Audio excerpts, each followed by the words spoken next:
You ever hear this quote? You have 2 ears and 1 mouth, so that you can do twice as much listening than talking.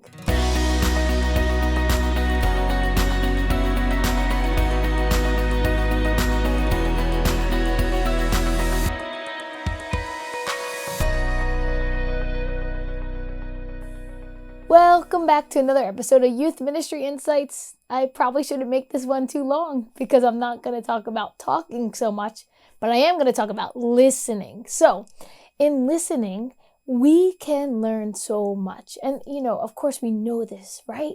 But some of my best ideas were not even my own ideas.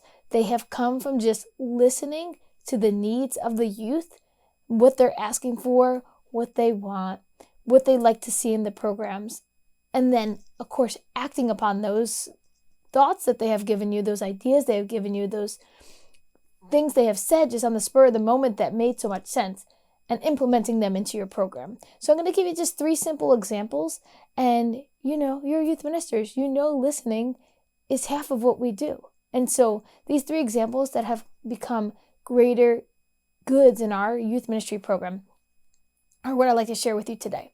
The fruits of listening. The very first one, which I've talked about in a previous episode, was when the rock started. So I was here in my youth office with a few youth, actually our girls sharing at spiritual guidance, and we were talking about some different topics about purity actually, which was coming up. And I was sharing in depth about these topics and how, we're called to live pure lives.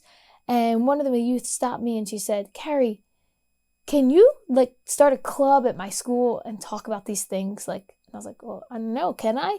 And we found out how to start it, but it was listening to her saying, "Can you start a club?" And hearing that and acting upon it.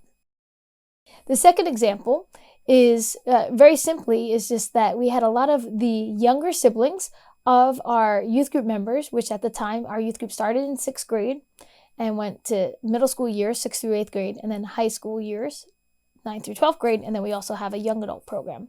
But it was some of these younger siblings that at the time were not quite yet in 6th grade and kept saying, "Can you start a younger youth group? Can you please start a youth group for us?" And asking and giving some ideas and how to do it, and even giving ideas of the name of it. And so upon hearing them, I listened, and I knew it would be good. Of course, I talked to a few other parents what their thoughts were, if it was too young. But in the end, we started our Jesus Fish Guppies group because our regular youth group for 6th through 8th grade was called Jesus Fish. So we thought it'd be very cute to call it Jesus Fish Guppies. And again, the idea of the name even came from some of the youth themselves for our 3rd through 5th graders. And that group is still in existence today. And then the last example is very simple, but we had our spiritual guidance nights, which is our youth sharing nights, where it's separate guys and girls sharing, and then we come back together at the beginning and then also at the end for some just social time, pizza and hang out and such. And at the time, we were inviting 8th graders to come to the high school spiritual guidance, and we didn't have anything for them. And while it was good, it was a nice introduction for the 8th graders to be with high schoolers. The high schoolers started to voice to me how it was a little awkward for them. There was just an age difference, especially when you take somebody that's in 8th grade, 13, 14 years old, and a senior in high school who's 17 or 18 years old. There's a big difference in maturity and age, of course.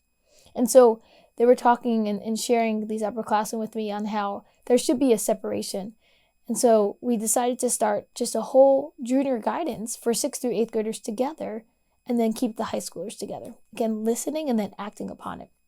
And when your youth see you take the ideas that they give you and put them into action, there's value to that. There's value to them, that they're being heard, and that something is changing now because of their voice.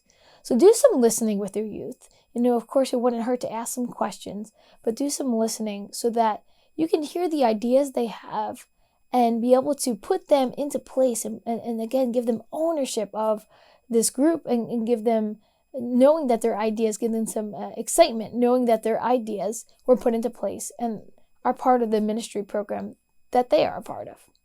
So continue to touch the hearts and souls of the youth by listening to them. God bless.